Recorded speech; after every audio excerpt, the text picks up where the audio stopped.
maxkamadda gobolka Galgaduud ayaa maanta soo abtirtay fadhiga dhageysiga kiis dacwadeed oo muddo ay soo waday kuna saabsanaa kufsi iyo afduub lagula kacay gabar yar. xeelalaynta guud ee gobolka Galgaduud ayaa hore ugu soo eedeysay Maxamed Cabdi Dhoore kufsi iyo afduub loogu geystay deegaanka Godolabe ee gobolka Galgaduud farxiyo oo 6 sano jir ah ka oo dhaawac culus ay ka soo gaartay.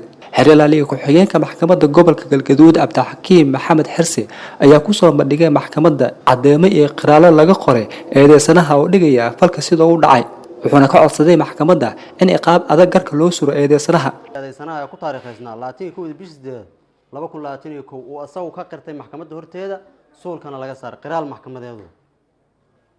waxa kale oo soo gudbinay xaashidii dhaawac muujinta ee dhakhtarku soo sameeyay oo cadeynaysa in falkani dhacay gabadha loo geystay galmoodkaas la kufsaday dhaawacna uu ku yaalo ayna bigrajab waa ilmo yar oo saqiir ah u jeedna 6 sano jir waaye ma garata waxaas haddii xataa la dhihi lahaa waa qof weyn oo ayadu isku samaysay ma garata waxaas dareenkii ma lahan aqliga ku samayn lahayd ma lahan eedeysanaha ayaa mas'uul ka ah falkaas gabadha ku dhacay maadaama uu qirtay uu leeyahay anaaba falkan sameeyay dhaawacna asaga ayaa mudane gudoomiye baarihii kiiska ayaa wuxuu ka cadeeyay maxkamadda horteeda in uu goobtii tagay soona qabtay ninkan isla markuu soo qabanay inuu qiraal ahaa laakiin anoo taas qiraal buu qaadanin maxkamadda horteeda qiraalka uu ka qirtay ee 68 waafaqsan ayaa ka muhiimsan waxa soo dhan.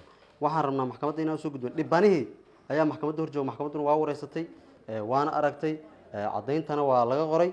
waxa kale oo rabnaa inaan maxkamadda u soo gudbino mudane gudoomiye wuxuu sheegay maxkamadda ka hor sheegay eedeysane Maxamed Cabdullaahi Dhoore inuu gabadha uu surwaalka ka siibay uu falkaasna uu biyihiisa shaawiisa ku ridadaadii.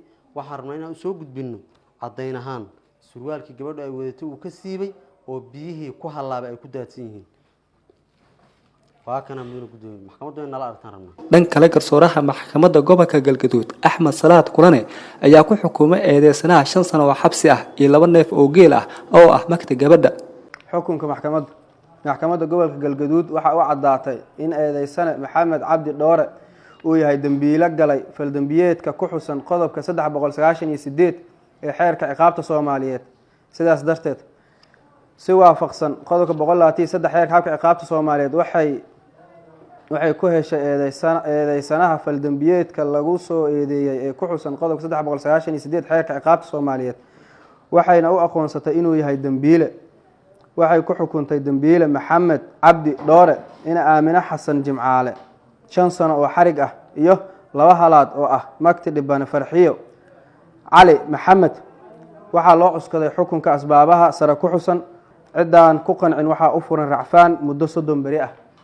Maxamed Bowtaan Yuusuf VOS TV Muqdisho.